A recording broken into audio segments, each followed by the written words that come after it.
¿Qué tal amigos? Buenas tardes. Bienvenidos a este canal de filosofía y metapolítica.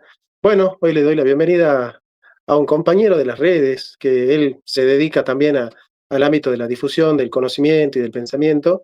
Pues yo lo conocí hace relativamente poco tiempo, ¿no?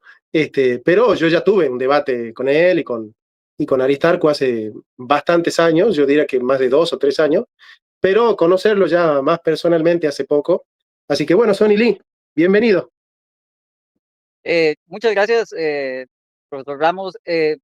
Agradecido por la invitación a tu canal. La verdad es que, wow, no me esperaba que una persona tan relevante me invitara por acá y sí, súper agradecido por la oportunidad. Eh, sí, hace ya bastante tiempo, unos, ¿qué? 4 años, creo yo, de esa interacción. Y bueno, eh, por dicha, el pensamiento no se ha quedado estancado, se ha mejorado, se ha buscado Oh, aprender más. Y bueno, esa es la idea, ¿verdad? No quedarse estancado, sino seguir pensando, seguir analizando, corregirse, ese tipo de cosas que hacen, que nutren el pensamiento.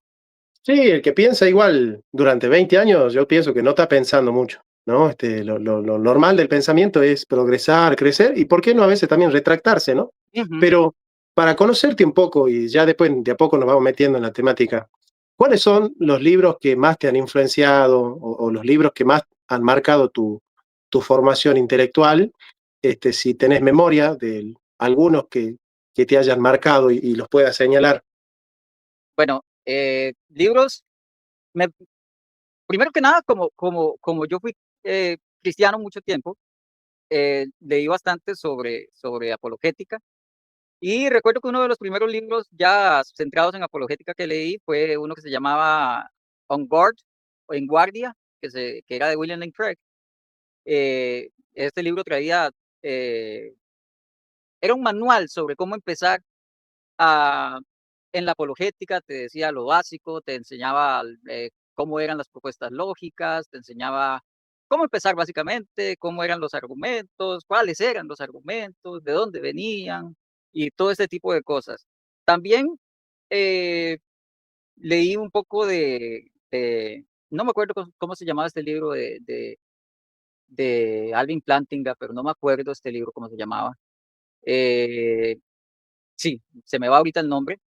Otros libros que ya leí fue, bueno, la crítica de la razón pura. Este libro lo leí, que es básicamente indispensable si quieres eh, ponerte como a pensar sobre estos temas filosóficos. La crítica de la Ujú, razón pura tienes que pasar por ahí, sí o sí. sin Eh, duda. eh, También, digamos, en materia ya de lo que sería Biblia y estas cosas, me leía a, me leía a Bart Ehrman, me leía un poco de Thomas Romer, eh, ¿qué más? He leído varios. Y lo último, para no citarte una lista muy larga, eh, bueno, a Hume, eh, también Mm, por ahí pasé, ya. sobre los milagros, más que todo. eh, y lo más reciente que empecé a estudiar, esto lo empecé a estudiar hace un par de años, un par de años, unos 3 años tal vez.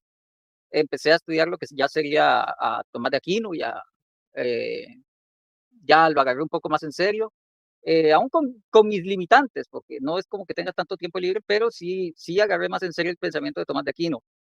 Hasta Ujú, hace 3 años yo estaba muy enfocado a lo que era el, el teísmo neoclásico. mm, Entonces, este teísmo, para los que no sepan, de William Lane Craig, de Plantinga, de Frank Turek, y no tanto el teísmo clásico. Entonces, yo tenía el problema, y lo acepto aquí delante de cualquiera, porque hay que aceptar estos errores. Yo tenía el error de que solía y tendía a confundir ciertas cosas del teísmo neoclásico con cosas del teísmo clásico, y esto me llevaba a mí a muchos errores, eh, porque solía combinar cosas de una y otra postura en, en un mismo ámbito. Y sí, yo cometí errores de ese tipo por no conocer bien cuál era la postura de la metafísica clásica. Entonces, pero poco a poco he ido corrigiendo eso y yo ahorita, de hecho, yo acepto y digo de muy buena gana y lo digo, lo digo delante de quien sea y lo acepto delante de quien sea. Yo no sé de Tomás de Aquino, pese a que he estudiado y tratado de aprender. Yo pienso que para uno decir que uno sabe, se necesita cierto nivel. Y si nos notas en mi canal, yo nunca he hablado de Tomás de Aquino, porque pese a que uno entiende, por ejemplo, qué es sustancia, qué es accidente, qué es potencia, qué es acto, qué es ente, qué es ser, eh, no creo que eso sea suficiente para decir que uno sabe Mm. lo que propone Tomás de Aquino, porque su metafísica es súper extensa. Entonces, creo que uno debe tener cierto nivel para poder hablar con propiedad de un filósofo y yo siento que todavía me falta mucho para eso, porque es muy extenso. Mira, para tu buena percepción, hay evangélicos que ni siquiera conocen esas nociones que decís vos y se autoperciben conocedores del tomismo. Así que es muy saludable la percepción del desconocimiento, ¿no? Por ahí la palabra ignorancia suena fuerte, que es la que utiliza Sócrates, no solo sé que no sé nada, es Ujú. el fundamento de la sabiduría. Cuando uno cree saber, cuando no sabe, se estanca. En cambio, cuando uno percibe su ignorancia, puede crecer porque solo investiga quien cree que no sabe.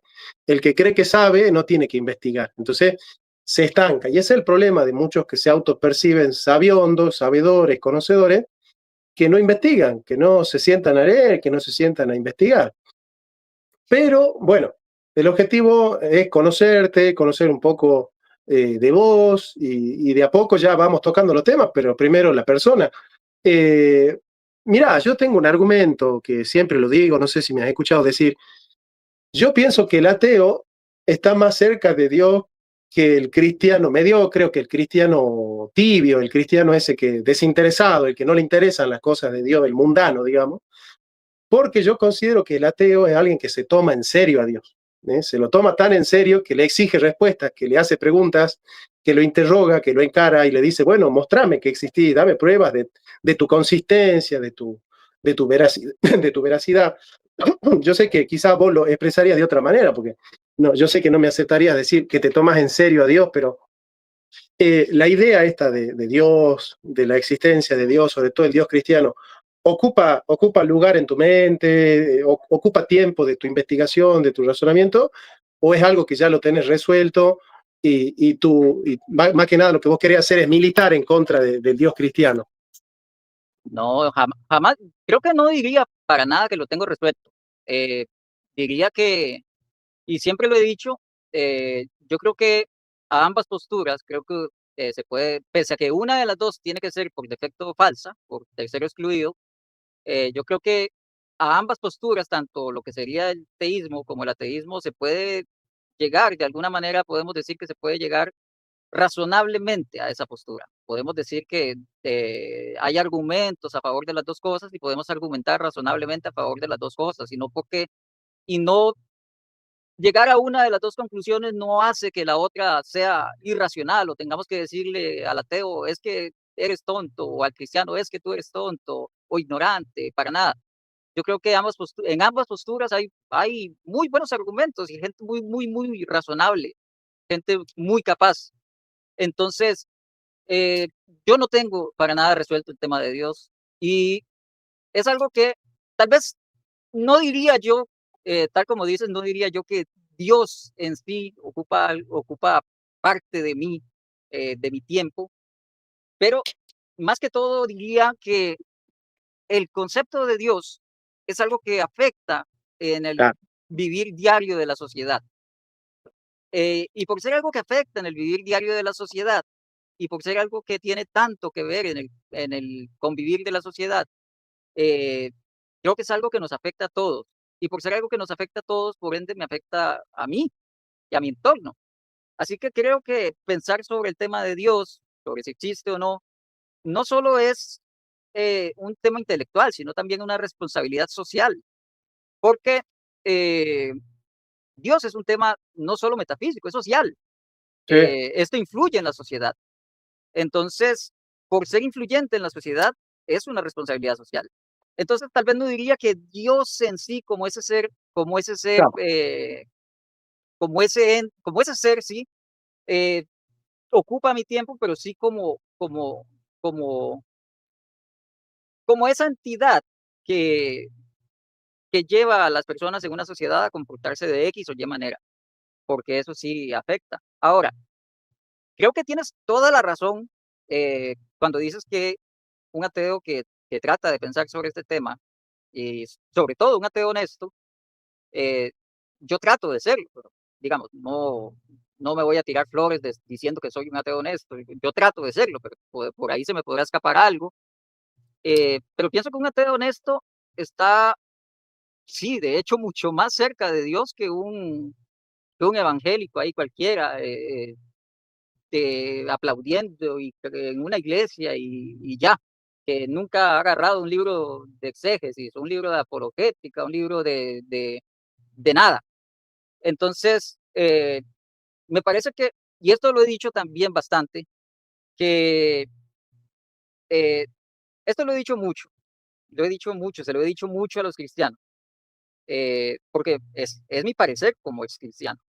Si es cierto que tú amas a Dios como dice el primer mandamiento, con toda tu alma, con toda tu mente y con todo tu corazón, vos vas a buscar entonces en los tiempos libres que tienes, investigar sobre Dios, porque quieres saber de Dios, porque cuando tú amas algo, tú quieres aprovechar los ratos libres buscando sobre eso, aprendiendo sobre eso. Eh, por ejemplo, una persona que le encanta el fútbol va a agarrar los ratos libres que tenga para ver un partido, para tratar de jugar fútbol o para algo relacionado al fútbol. Entonces, si un cristiano realmente ama a Dios eh, y es lo más importante de su vida, va a tratar de que en todo momento Dios esté presente en su vida y va a querer saber y aprender sobre Dios y buscarlo y aprender ¿me entiendes? Entonces, si esto es así, no veo cómo un cristiano verdaderamente cristiano puede ser vago o perezoso en el tema de querer saber sobre el tema de Dios.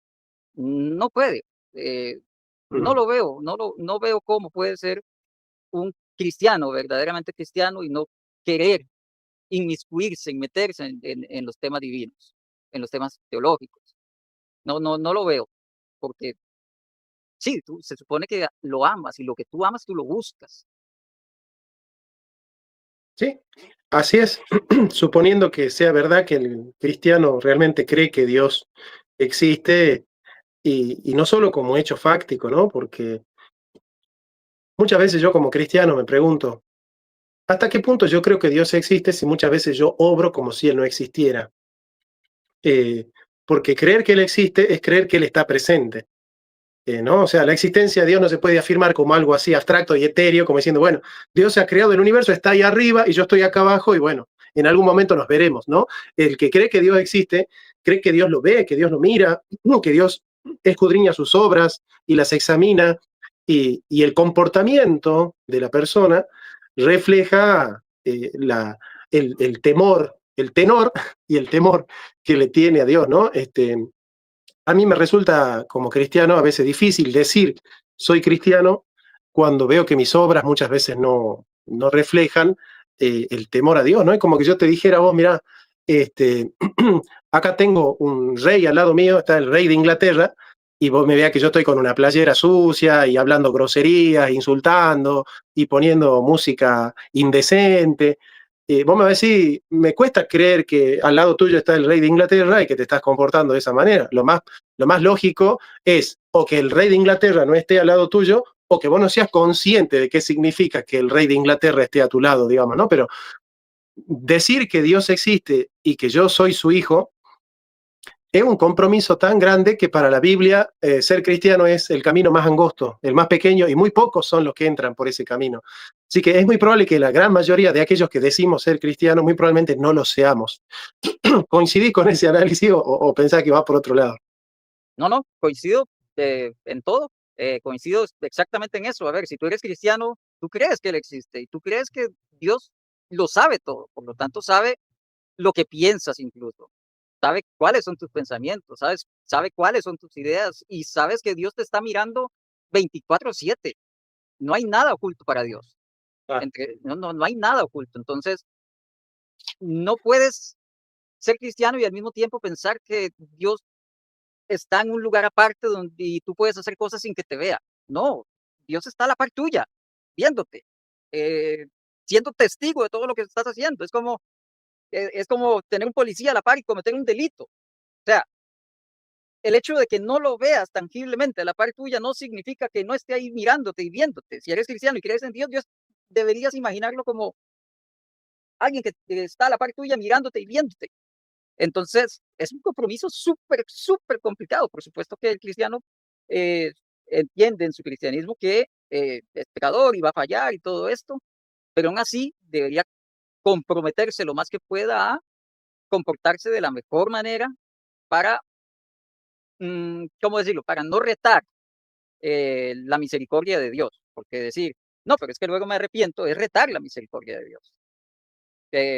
Es decir, no, es que no importa, porque peco y luego me arrepiento, es como, sí, es retar la misericordia de Dios, es como tener un comodín, pero ese comodín es falso, ese comodín te lo estás inventando tú.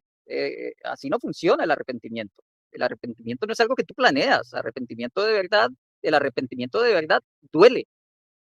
Ese es el verdadero arrepentimiento, cuando a ti te duele haberle fallado a Dios. mira, qué interesante. Vos sabés que yo, por mis conocimientos de los filósofos, veo distintas clases de ateos. Hay ateos, por ejemplo, los de la escuela de Frankfurt. Él dice, nosotros somos ateos religiosos, pero no ateos morales. ¿Qué significa eso? Que ellos consideran que Dios no existe, sin embargo, que es buena la moral cristiana porque el análisis que hace Jürgen Habermas, por ejemplo, en un debate con Benedicto XVI, con el cardenal Ratzinger, es que él dice, lo que sucede es que nosotros no podemos enseñarle Kant al pueblo. El pueblo no puede hacer un juicio categórico, inductivo, hipotético, qué sé yo, o descubrir la máxima de la razón universal, ¿no? O sea, las premisas universales de la razón práctica. Entonces, es mejor enseñarle una ética material de los valores y decirles, bueno, mira, Dios te mira, no mientas, no robes, no adulteres, no mates. Y de esa manera al pueblo se le enseña una moral digna y humana que pueda mantenerla la sociedad en raya. Esos serían como los ateos intelectuales, pero no ateos morales, o sea, no están en contra de la moral cristiana.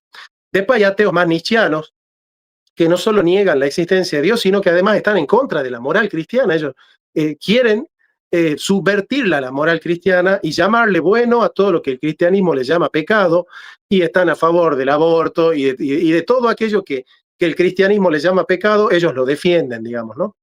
Eh, bueno, dentro de estas dos líneas, vos estás en contra o sos ateo en cuanto a que vos negás la existencia de Dios teóricamente, o vos también sos un ateo moral, es decir, sos alguien que no solo está en contra de la religión cristiana, sino de la moral cristiana.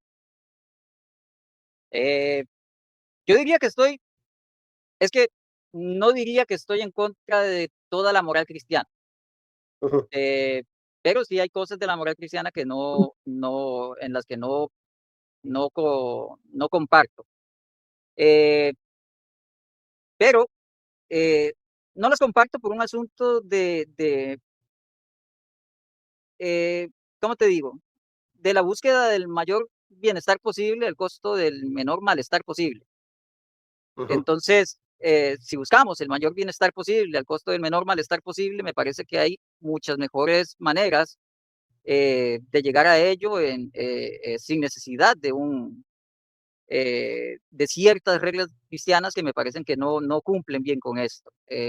Y porque, a ver, las reglas del cristianismo muchas veces son absolutas, o bueno, son absolutas, ujú. y las situaciones no siempre son tan sencillas de resolver como para poderles imponer una regla absoluta. Hay muchas situaciones que no calzan como para poderles poner una regla absoluta. Y entonces, al no calzar, al no ser del todo eh, abarcativa, entonces es necesario pensar, ¿qué hacemos? ¿Qué decidimos? ¿Cuál es el mejor bien que podemos hacer en esta situación? Y entonces me parece que una moral más correcta debe ser producto de del pensamiento de de logos, podría decirse, que del dogma. Entonces, eh, me parece a mí que una moral debería ir por ahí. Eh, ahora, yo, eh, en cuanto a la moral, yo sé que este no es el tema y lo podríamos hablar después en otra ocasión, pero yo no soy subjetivista moral, yo soy objetivista moral, Ujú. eh, pero, por la vía naturalista, un poco como este filósofo, que hizo un artículo recientemente muy bueno, este filósofo se llama, eh, es peruano, se llama, ah, se me fue, se me olvidó ahorita. Eh, pero sí, básicamente nos dice que se puede llegar desde el naturalismo se puede llegar a una justificación para la moralidad. Entonces, Miklos Lucas, ¿Mm? Miklos Lucas, el filósofo ese. No, yo lo tengo por aquí, pero perdería Ujú. mucho tiempo buscándolo. Bien, Quintanilla, Pablo Quintanilla, ajá, Pablo bueno. Quintanilla. Sí, hizo un trabajo muy bueno sobre este tipo de temas. Y entonces, es un poco mi visión, más o menos la misma que la que tiene él.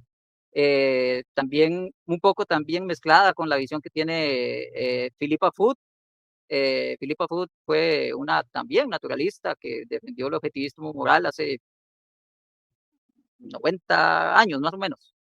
Eh, Muy buena también. Entonces, más o menos por ahí va la idea que tengo yo. Entonces, no es una cuestión de negar toda la moral cristiana, sino que creo que la moral cristiana puede coincidir en ciertos puntos, pero en otros no va a calzar. Los temas de la sociedad humana son demasiado complejos para que el dogma los pueda abarcar todos. No va a poder abarcarlos todos y hay que usar la razón para poder llegar al mejor de los resultados posibles en donde podamos concebir eso. Y sobre la pregunta de si yo afirmo, soy de los ateos que afirman que si Dios no existe, eh, mira, curiosamente, eh, curiosamente, yo me digo ateo, eh, yo me digo ateo porque es más sencillo. Me pasa un poco como Bertrand Russell. Bertrand Russell decía que él se dice ateo ante la audiencia menos preparada, pero ante una audiencia enteramente filosófica tenía que declararse agnóstico. En mi caso, yo me declaro ateo normalmente y un ateo teórico, un ateo positivo que afirma que Dios no existe, pero en realidad estoy inclinado a lo que sería el no cognitivismo teológico. Esta idea de que eh, el concepto mismo de Dios, la palabra Dios no tiene un predicado cognoscible, coherente, no significa nada, está vacía de significado. Entonces, en lugar de decir Dios no existe, más bien yo no sé qué significa Dios. No me parece que tenga significado cognoscible, coherente. Y no puedo negar lo que no sé qué es. Entonces, Mm. como vos sos filósofo, siempre he dicho que ante una persona que sí es filósofo, sí sabe de estos temas de filosofía, ya no me puedo declarar ateo. Tengo que declararme más hacia el no cognitivismo teológico para que entienda bien mi postura. Entonces yo por ahí es donde tiro. Me parece razonable, habiendo escuchado la postura que tuviste en tu debate con tu famoso debate, ¿no? Que está siendo viral, con Carlos Veloz. Este, Ahí vos sostenés no que Dios no existe, que sería como una negación fáctica del hecho, sino que no puede existir. O sea que tu negación no es una negación ontológica, sino más bien lógica. Es decir, que el predicado no se corresponde con el sujeto. O sea, vos no te metes con el sujeto, sino con el predicado, ¿no? Eso sería como lo que me Correcto. estás diciendo. De Claro. hecho, todos mis argumentos hablan sobre, son cuestiones semánticas, precisamente por eso. Soy no cognitivista teológico, entonces siempre parto de los problemas semánticos entre el sujeto y el predicado. porque sí me parece que hay problemas en el predicado de lo que es Dios. No me parece que sean... Sí, Mira, entonces, lo que digo. entre la vía quia, que el argumento que va del efecto a la causa, suponiendo que los predicados del mundo nos dan a conocer una realidad en la sustancia, en el ente, y esa realidad en el ente nos puede llevar a conocer la realidad de la causa del ente. El método propter quid, que es el de Anselmo, primero analiza el predicado Dios y la coherencia que tiene ese predicado con el sujeto. En este sentido, ¿vos consideras que es más fuerte el argumento de Anselmo o el de Santo Tomás? ¿Con qué argumento te parece más, o qué planteamiento te parece más correcto? Porque el planteo de Anselmo es ese, ¿no? El del predicado, no el de acceder al sujeto por el ente, sino al sujeto por el predicado. Eh, en ese sentido, vieras que de hecho prefiero a San Anselmo. eh, Claro. me gusta mucho más esa postura porque me parece a mí que partir del ser hacia abajo, de manera que primero tenemos al ser y después analizamos su correspondencia, me parece que ya es partir de la base que queremos demostrar en lugar de al revés, que deberíamos partir de los conceptos para llegar a la base que queremos demostrar. Entonces, me parece a mí que esa es la forma correcta de llegar a las conclusiones. Eh, puede ser algo subjetivo pensar así, pero a mí me deja más cómodo Mm. pensar que es, me parece más cómodo la idea de que observamos las cosas y sus predicados y luego llegamos a partir de ellos a un sujeto, a una conclusión, en lugar de partir del objeto para llegar a las cosas, porque entonces estamos partiendo de una base para llegar al resto. En cambio, del otro modo partimos de la observación para llegar al sujeto.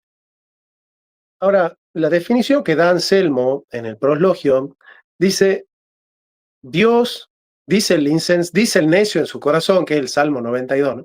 Dice Ujú. el necio en su corazón, no hay Dios. Pero cuando él dice Dios, entiende por Dios un ser mayor que lo cual nada puede ser pensado.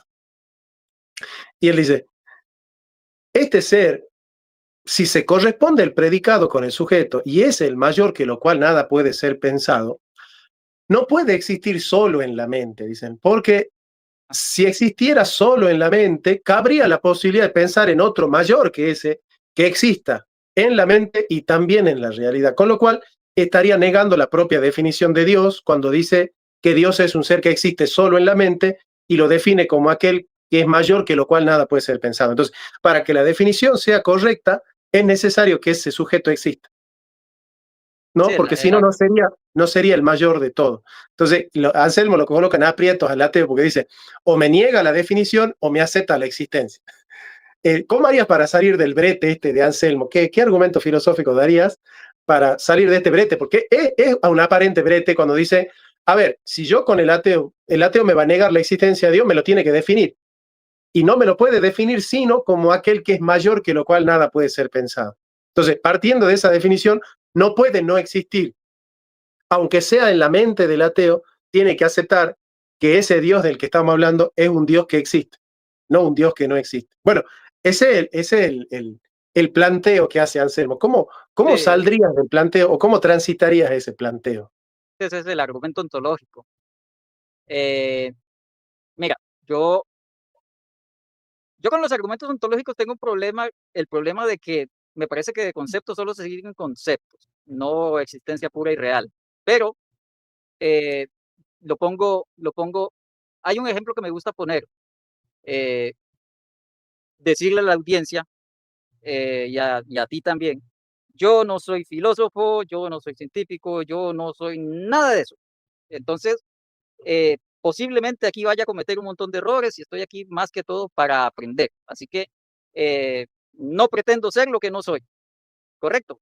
Entonces, nada más para que me tomen en cuenta eso, seguramente voy a decir tonteras y cosas que estén equivocadas. Pero Ah, lo que te critiquen a vos van a decir tonteras peores, así que no te hagas bravo.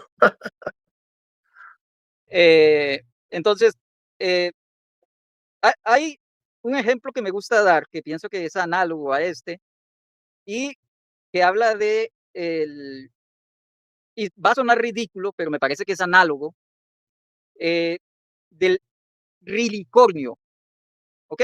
Mm, El claro, rilicornio. ¿Qué es el rilicornio? El rilicornio es igual a un unicornio, pero que sí existe en la realidad. claro. Entonces, ¿qué es lo que pasa?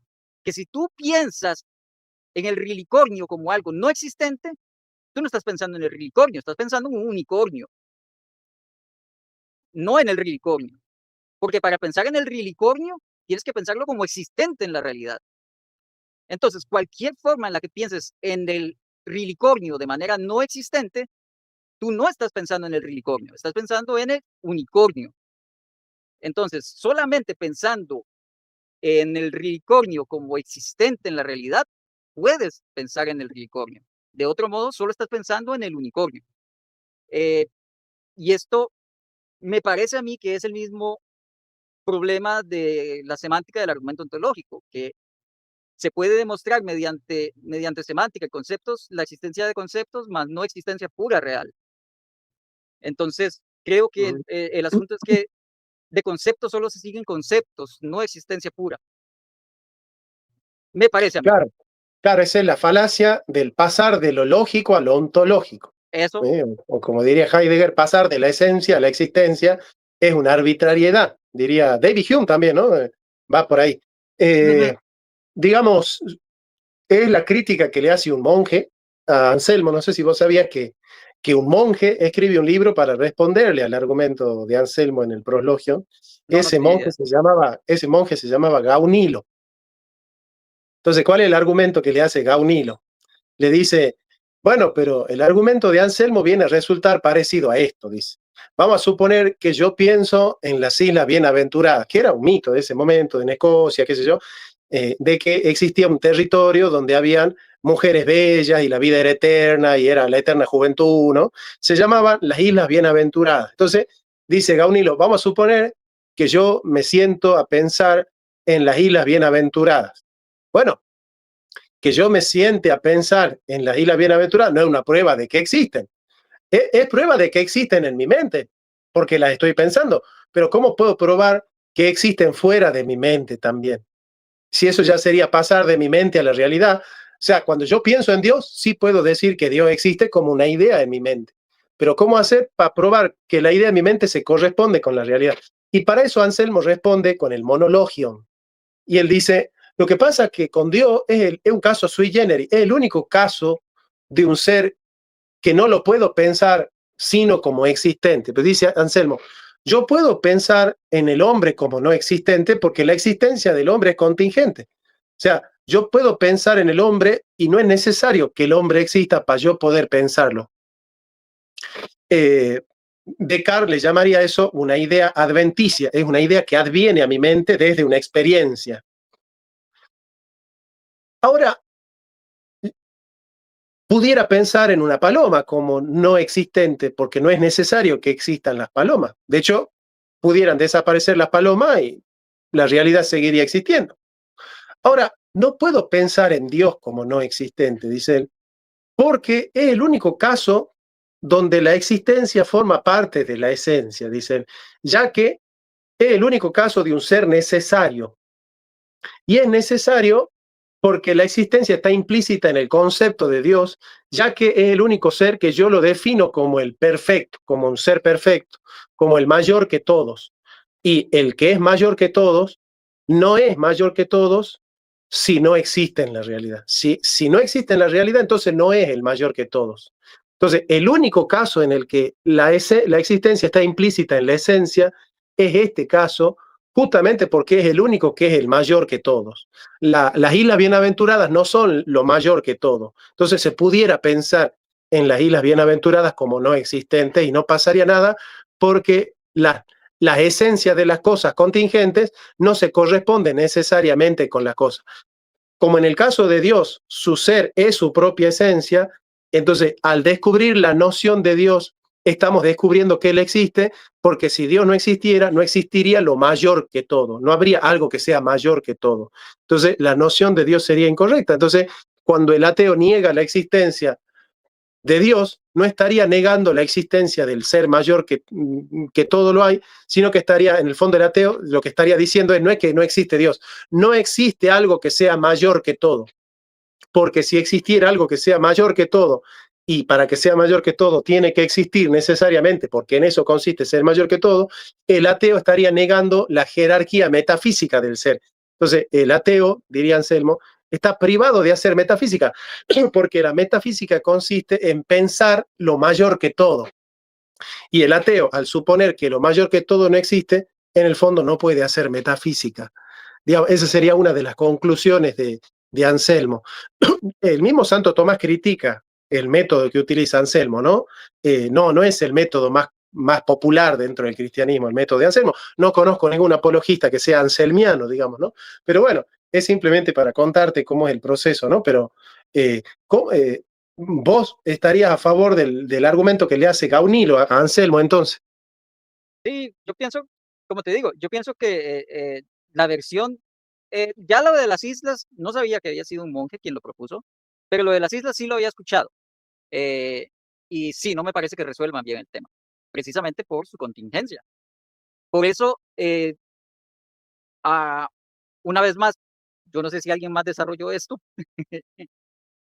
pero yo creo que yo llegué a la conclusión de que puedo pensar en un rilicornio. Y me parece que el Claro, rilicornio, como el rilicornio, su definición está en su existencia, como existente, no puede pensarse como no existente, porque si se piensa como no existente, estaríamos hablando de un unicornio nada más. El rilicornio tiene que existir para ser rilicornio. Entonces, me parece que es una buena analogía al mismo argumento ontológico y estaríamos hablando de un ser que necesariamente debería existir. Sin embargo, es solo un concepto. Entonces, me parece que demuestra bien que no necesariamente se sigue que de lo conceptual podamos pasar a lo ontológico. Eh, por ahí pienso yo que sí es una línea de pensamiento que pueda llegar a ser válida, pero, como te digo, yo no soy filósofo como para poder darme validez en cuanto a eso. Pienso que, por lo claro, menos no, a mí me la, convence este pensamiento, pero no sé si. no, sí, la idea es transitarlo al pensamiento más que resolverlo, ¿no? En filosofía del lenguaje se habla de predicados de primer término y predicados de segundo término. El predicado de primer término es aquel en el cual el sujeto es evidente y se deduce por el sujeto el predicado. Y el predicado de segundo término es cuando el predicado es evidente y se deduce el sujeto del predicado. Por ejemplo, eh, yo digo, ¿no? Extraterrestre, marciano. Vos tenés claro el concepto. Bueno, vos tenés claro el predicado y querés ir del predicado al sujeto, para descubrir el sujeto a través del predicado, porque lo evidente para nosotros no es el sujeto, es el predicado. Entonces ese sería predicado de segundo término. Predicado de primer término sería el triángulo de las Bermudas. Es evidente, el sujeto sabemos dónde queda el triángulo, pero no sabemos en qué consiste. El predicado nos es extraño. ¿En qué consiste el triángulo de las Bermudas? ¿Qué predicado le corresponde? Si es misterioso, si no es misterioso, si es, qué es, si es una cuarta dimensión, qué es, ¿no? Entonces, la filosofía del lenguaje dice, el predicado Dios existe es difícil. Primero, porque el predicado no es evidente y segundo, porque el sujeto tampoco lo es. Entonces, como no son evidentes ni el sujeto ni el predicado, porque no sabemos bien quién es Dios, ese sería el predicado, y no sabemos si Dios es o no es, porque no es evidente. De hecho, Santo Tomás dice, Dios es evidente para sí mismo, pero no para nosotros.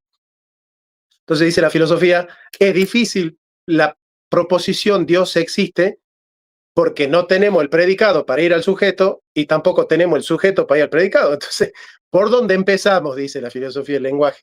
¿Qué le sumarías a este planteo que hacen algunos filósofos? No, de hecho, yo voy justamente por ahí. Eh, Claro, claro, claro. justamente por ahí es donde voy. Yo estudié la carrera eh, de enseñanza en precisamente idioma y por supuesto, entonces, como ese idioma, llevé filosofía del lenguaje y llevé semántica. Fue de ahí en donde yo empecé a cuestionar lo que serían los términos, lo que serían la semántica, los predicados, el predicado de primer orden, de segundo orden, todo esto.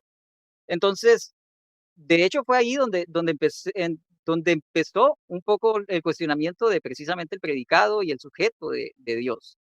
Eh, Estamos hablando de hace 10, casi 20 años.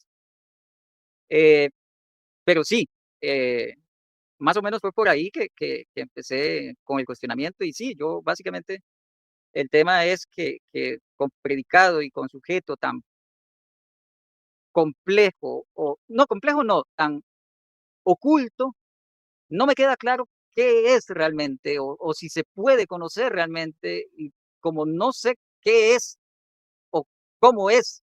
O sea, no es como el triángulo. Si yo digo triángulo, el triángulo está implícito que es. Triángulo.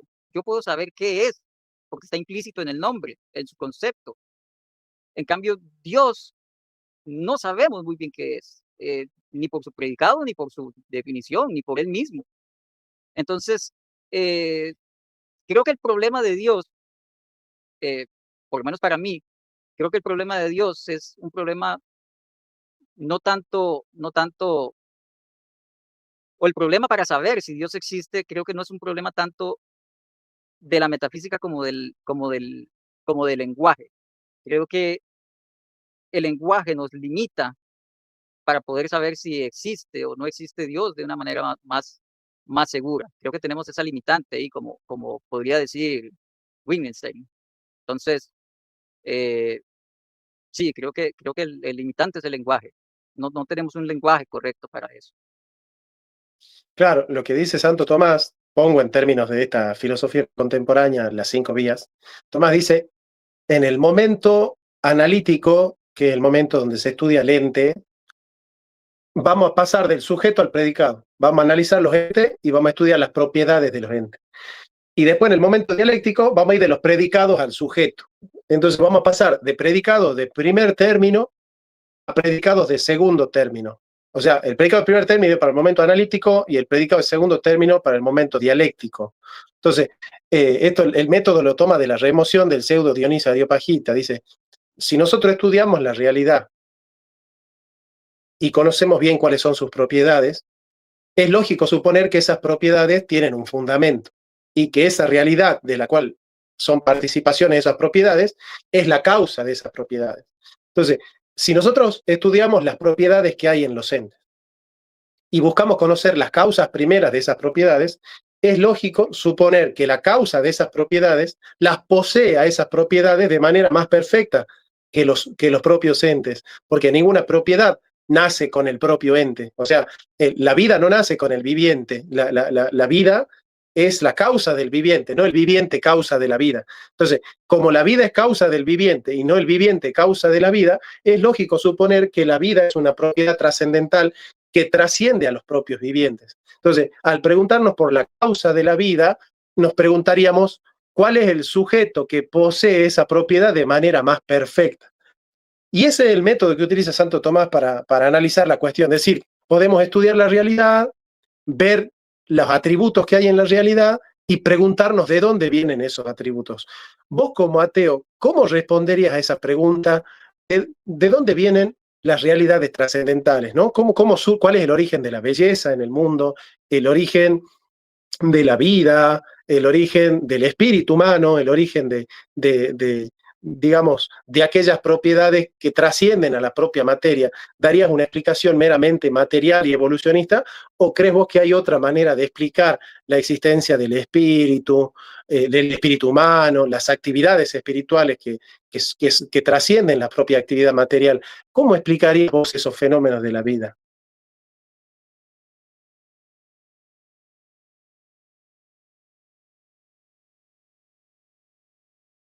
Si tenés el micrófono apagado o no. Ah, porque no te escuchaba, ahora sí. Sí, ahora sí. Este tal vez es uno de esos temas en donde estoy casi que en contra de mí mismo, porque no me gusta para nada el cientificismo, es una de las cosas que detesto, eh, pero, pero sí opino que por lo menos en este tipo de cosas, como el origen de la vida, o el origen de cómo viene la vida, el origen de cómo, eh, de eso que definimos como espíritu, que en realidad es la apetencia humana por cosas, el deseo, eh, que este tipo de cosas me parece que no necesitan tener ser trascendentales en un punto, me parece que puede perfectamente devenir de la naturaleza. Claro. Eh, sí me parece, como te digo, no soy cientificista, no me gusta el cientificismo, pero sí me parece que pueden devenir de lo natural. Eh, somos, no, no quiero decir eso, pero eh, me parece que somos química, a fin de cuentas. Eh, y si somos química y entendemos bien eh, cómo se relaciona la química y entendemos bien cómo se forma y entendemos que eh, el origen de la vida no es lo mismo que, por ejemplo, evolución, que son dos cosas bastante separadas y las entendemos diferente. Me parece que no hay, me parece que no hay contradicción en decir que la forma naturalista en la que podemos entender estas cosas explica bastante bien esto, lo explica con bastante parsimonia. Eh, por lo menos creo yo que es parsimonioso explicarlo desde un naturalismo. No desde un cientificismo, pero sí desde un naturalismo ontológico. Entonces, eh, me parece que no hace falta recurrir a ese paso extra que es las causas trascendentales para explicar la apetencia humana por las cosas eh, o, o la vida o la conciencia o este tipo de cosas. No veo esa necesidad de trascendentes para explicarlo. Entonces, sí, sí, por ahí va mi idea. Entonces,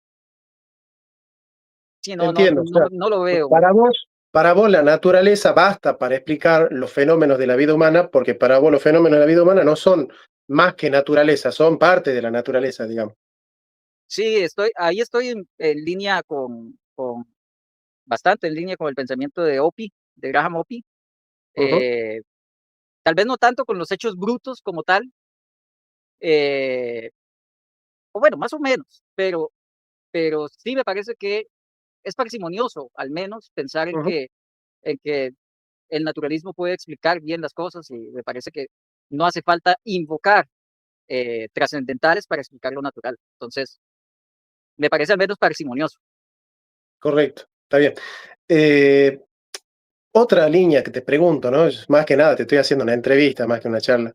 Eh, ¿Cómo resolver el problema de la vida eterna? ¿Te resulta un poco... Porque hay que ser valiente, ¿no? Para vivir esta vida pensando que acá se termina todo, que nunca más vas a volver a mirar, a tocar, o a pensar, a amar, o a ser amado. ¿No? Yo digo que hay que tener una cierta valentía para vivir la vida pensando que ya está, acá se termina todo, ¿no? Que nunca más, por toda la eternidad, vas a volver a ser. Eh, ¿Es algo que te afecta emocionalmente? ¿Cómo haces para enfrentarte emocionalmente a la caducidad absoluta? Es decir, a que después de esta vida hay una desaparición completa de tu ser y que jamás en tu vida vas a volver a ser vos, nunca más. Eh, que eso te afecta emocionalmente, si vos te pones a pensar en eso, ¿qué sentís o cómo enfrentás esa situación que el cristianismo por ahí lo resuelve demasiado fácil, ¿no? Eh, Eh, Estoy bastante en línea entonces ahí con el pensamiento de Camus, del absurdismo de Camus. Eh, Pienso que de hecho lo efímero de la vida es lo que le da sentido. Es básicamente lo que me permite darle un sentido a mi vida. Sí, yo sé que se va a acabar, pero es que por el hecho de que se va a acabar es que puedo darle un sentido a mi vida y vale la pena cada segundo, o por lo menos puedo tratar de disfrutar cada segundo de la mejor manera. Eh, Dice Camus que Sísifo sube la montaña y disfruta cada pequeño mineral mientras va subiendo la colina en su castigo eterno. Cada pequeño mineral nuevo, cada cosa pequeña, cada pequeña piedra nueva es una experiencia que Sísifo disfruta, aunque su castigo sea eterno. Entonces, me parece a mí que disfrutar este tiempo que tenemos acá y aprovechar cada segundo que tenemos acá de la mejor manera posible, viviendo de la mejor manera posible, de la manera más coherente posible, eh, es algo que podemos hacer mientras estamos aquí. Sí, no voy a estar aquí para siempre, me voy a acabar, me voy a morir, me voy a terminar, pero no voy a estar tampoco para lamentarme, no voy a sufrir no estar. Si no estoy, no puedo sufrirlo. Así como no sufría no estar antes de nacer. No puedo sufrir no estar. Podré tener miedo en los momentos antes de mi fallecimiento, pero nada más. No, después de eso no puedo sufrir. Ahora, me parece, más bien, entonces aquí te puedo preguntar yo a ti, porque esto nunca lo he entendido bien. Ujú, Eh, ¿Cómo se entiende este cielo o paraíso eterno? Porque, a ver, entendemos que hay una atemporalidad, ¿cierto? En el cielo hay una atemporalidad, ujú. pero si hay una atemporalidad en el cielo, ¿cómo exactamente seguimos siendo nosotros si nosotros somos seres que viven temporalmente? ¿Cómo continuamos siendo nosotros mismos y no otra cosa? ¿Cómo, cómo, ¿Cómo seguimos siendo nosotros mismos? Porque me parece que ya no seríamos nosotros, sino que seríamos otra cosa, otro individuo muy diferente a nosotros. Ya no tendríamos pensamiento porque ya no habría discurrir temporal para yo llegar a conclusiones y pensamientos. Y ahora no habría eso. Entonces, me cuesta mucho pensar que sería yo mismo. Ya yo no hago cosas porque no hay un tiempo en donde haga cosas. Ujú. No hay un discurrir. Entonces, no entiendo muy bien cómo una eternidad temporal eh, pueda implicar que sigamos siendo nosotros cuando nosotros siempre hemos sido temporales mientras estuvimos con vida. Entonces, me parece que somos seres completamente diferentes en el cielo. Entonces, sí, no, esta parte no la entiendo. Entonces, eh, te la pregunto yo a vos, porque eso sí, digamos, sí, no lo entiendo eso.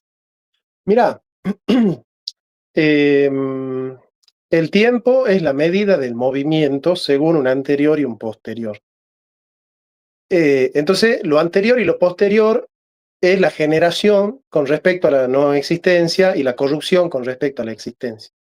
Solo la materia se genera y se corrompe, solo los seres materiales sufren la generación y la corrupción.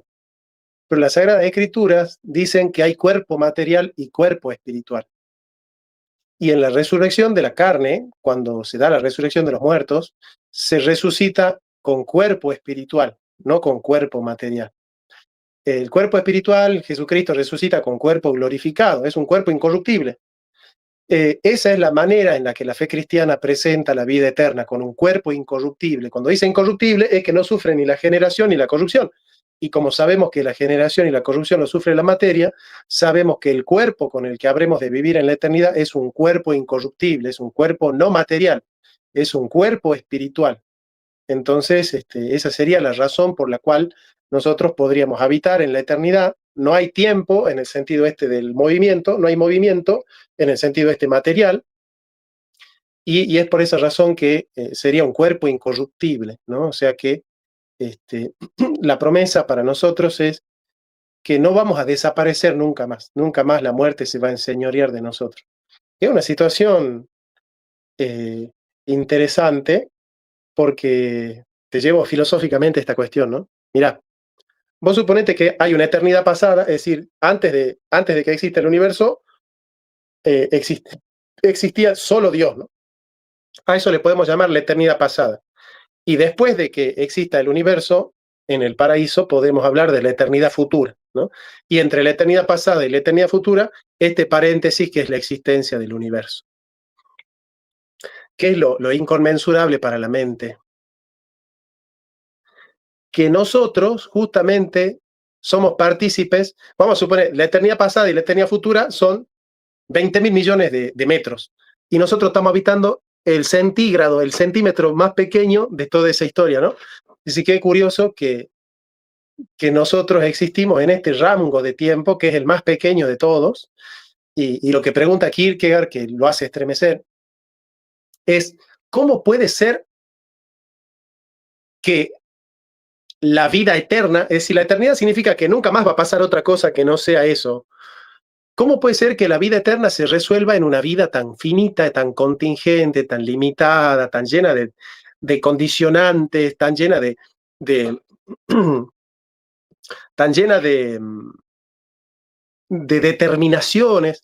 Es como pedir que el destino del universo dependa de una hormiga, más o menos, pedir que la eternidad dependa de una decisión nuestra, y esa decisión está tan determinada por cultura, por religión, por dónde nacimos, porque si tener vida eterna es ser cristiano, y yo nací en la India, tengo muchas menos chances de salvarme que alguien que nació en Occidente, en Europa o en Latinoamérica. Entonces, eh, ¿cómo puede ser que el ser humano, que está afectado por tantas condicionantes y por tantas excentricidades, cómo puede ser que al ser humano se le da la responsabilidad de que por una decisión suya o por su propia vida, por sus propias obras, él tenga vida eterna, siendo que el hombre está tan determinado por tantas cosas que prácticamente resulta más una suerte del azar que una firme decisión el tener vida eterna, ¿no? Este, entonces eso lleva a una postura cristiana muy fuerte.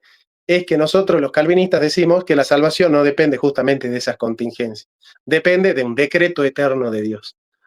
Este, por lo tanto, nosotros aceptamos la predestinación, pero bueno, si yo no aceptara la predestinación, me resultaría difícil, digamos, esconder una aguja en el desierto, ¿sí? Y decirle a un hombre que su vida eterna depende de que encuentre esa aguja, más o menos. Esa sería la metáfora, ¿no? ¿Cómo te enfrentas con esos argumentos? No, yo fui calvinista. Ah, mira, fuiste calvinista. Yo fui calvinista y después fideísta. Entonces, sí, yo también pensaba en la predeterminación como la mejor manera de explicar precisamente esa ese problema de las contingencias, porque si hay una predeterminación, entonces, eh, se puede resolver que esta Sí, o sea, es escandalosa la predestinación, pero pero más ajá, escandaloso todavía es que la salvación dependa de nosotros. correcto. Es muy poquito, es es que la existencia es muy poquito, es muy nada a la par de Sí, todo sí, lo que realmente es. claro. Entonces, claro, si depende de nuestra salvación, que es una eternidad completa de algo tan poquito, se siente muy incómodo. O sea, Es desesperante. ajá, ajá. Entonces es un problema. Así Sí, es. entonces por ahí, sí, yo también fui calvinista, por ahí también entonces O no sea, sabía que eras calvinista. soy calvinista. O sea, para vos la mejor versión del cristianismo es la calvinista. Vamos a suponer que vos decidas mañana ser cristiano, cosa que no sé si pasa. ¿Vos serías calvinista nuevamente o te harías católico?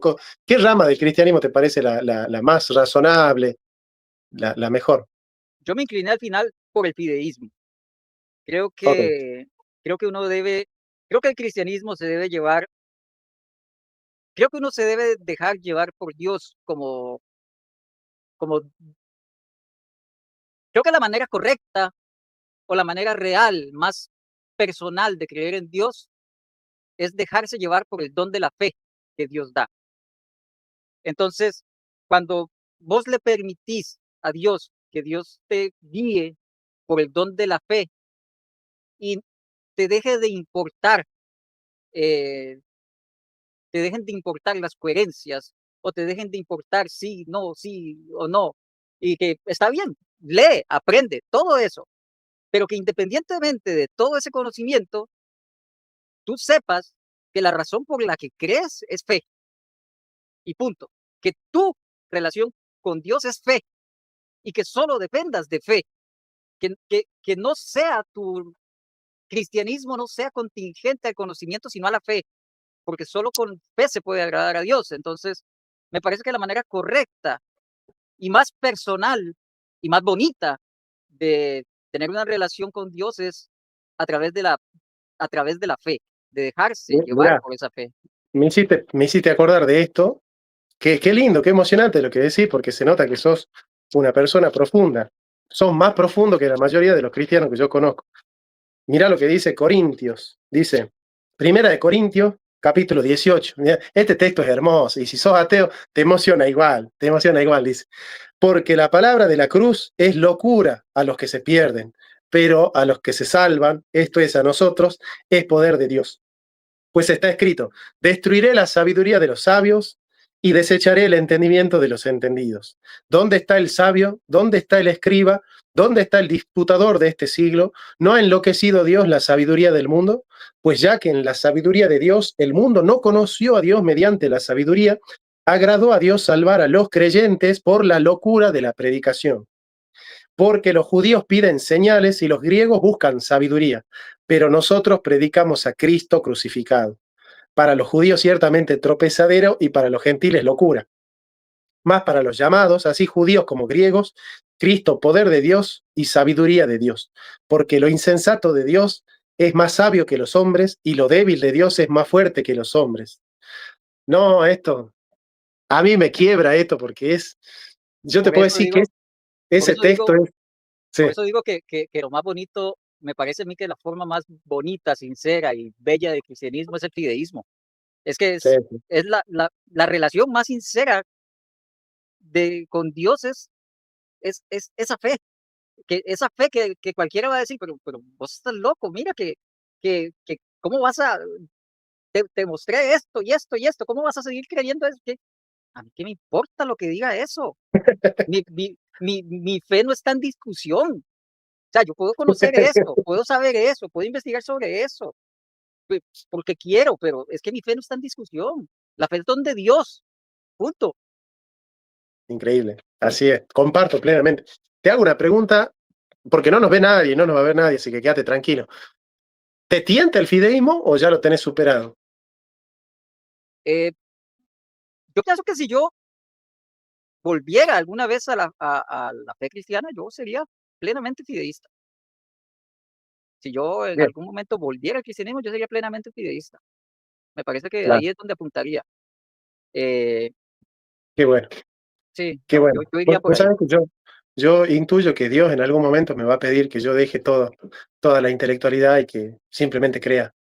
Creo que es algo que me debo, porque detrás de tantos libros y de tanta sabiduría, hay una finitud muy grande. O sea, nosotros para tener una certeza absoluta solo con nuestro propio pensamiento, tendríamos que haber leído todos los libros de la Biblioteca de Alejandría, todos los libros actuales, tendríamos que devorarnos todos los libros que hay en el Vaticano y conocer toda la ciencia. Hay que saber tanto para tener certeza que yo creo que te angustia porque sabes que nunca vas a terminar de conocer. De hecho, vos fíjate que hay una película de Woody Allen, cuando Woody Allen era chiquito, que se había descubierto que el universo está en expansión. Entonces Woody Allen no quería ir a la escuela, porque decía, ¿por qué no querés ir a la escuela?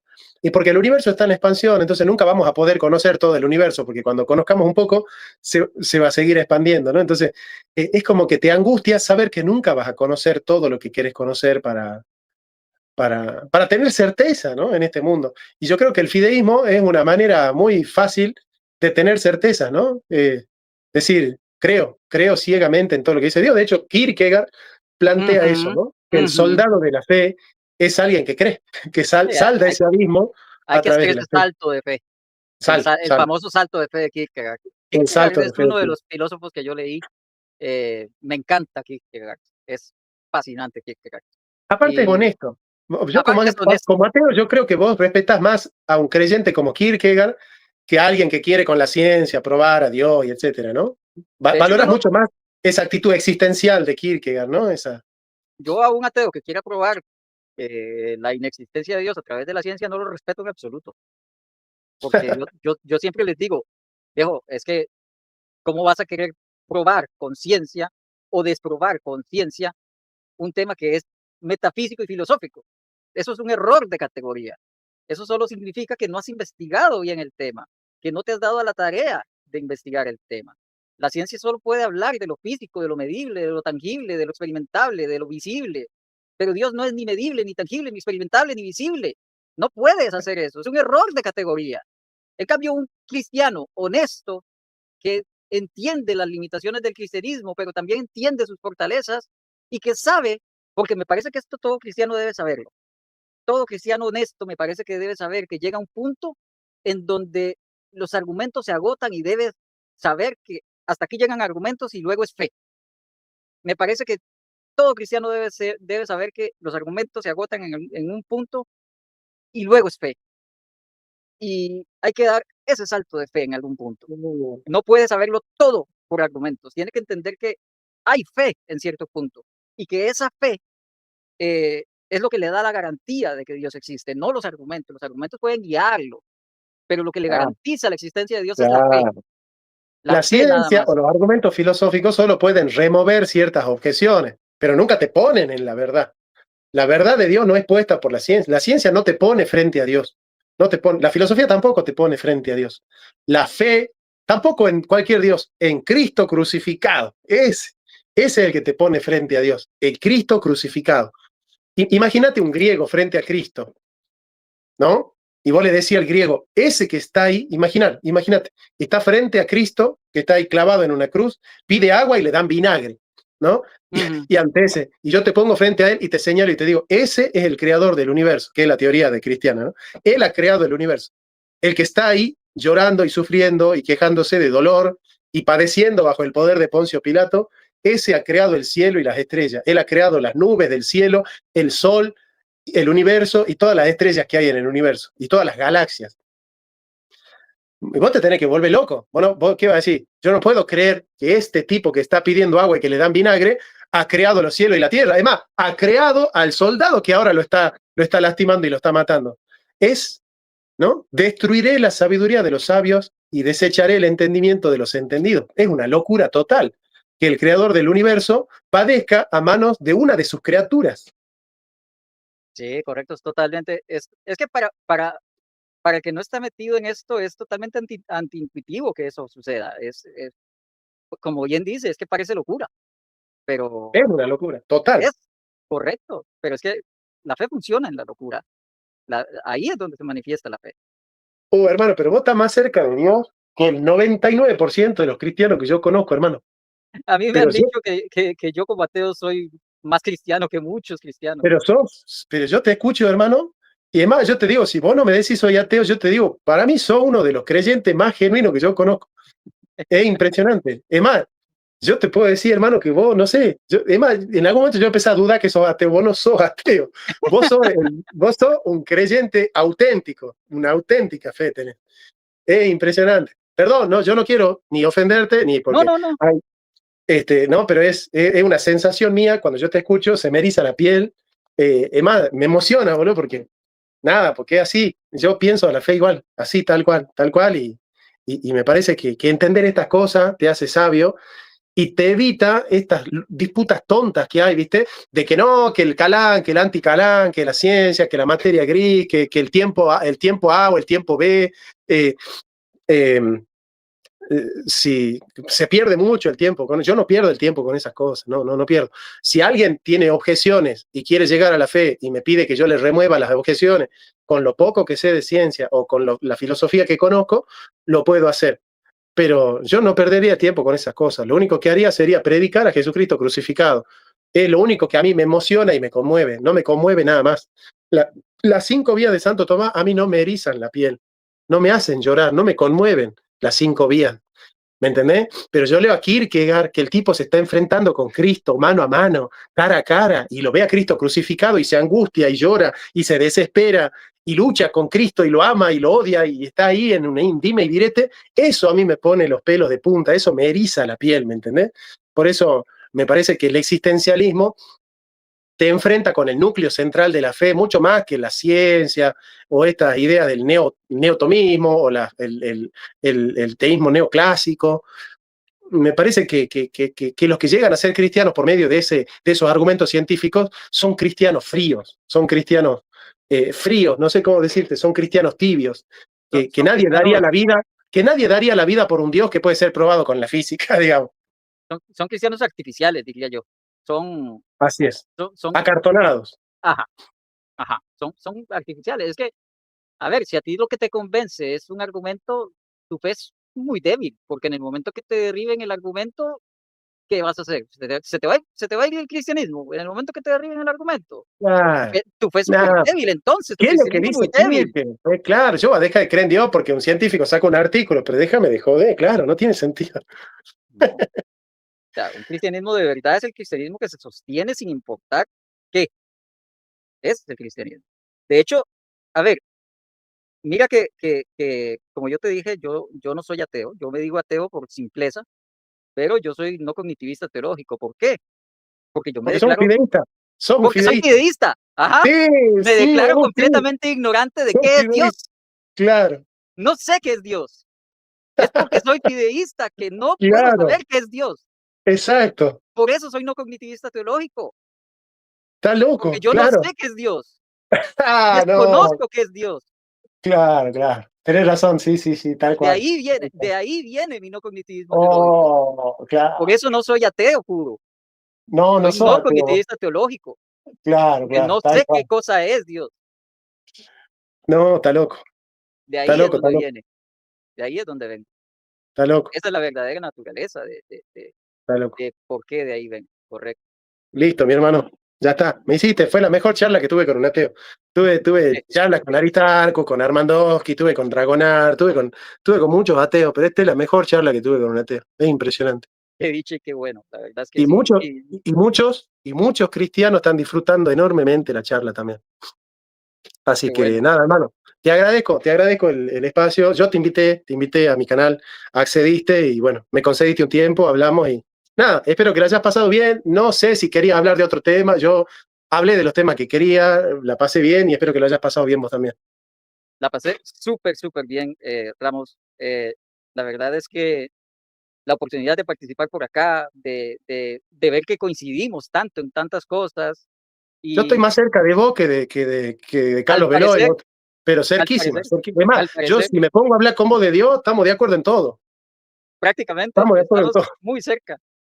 Sí, Y además de que esa pelea y ese tú contra mí y eso no nos gusta a ninguno de los dos.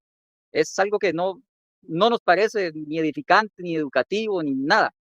Entonces, nada, profe Ramos, la verdad es que yo te agradezco un montón que me hayas invitado, te agradezco muchísimo la plática, la verdad la disfruté muchísimo, créeme que sí, la disfruté muchísimo y espero que podamos seguir conversando otras veces, la no, verdad es que sí, pero me encantaría y gracias, gracias, gracias por ser como sos, loco, gracias, gracias, porque está claro buenísimo que sí. y yo le pido a Dios que te haga feliz, loco. Así que te mando un abrazo grande. Gracias, profe. Nos Listo, vemos, nos entonces, vemos. buenas Chao, chao.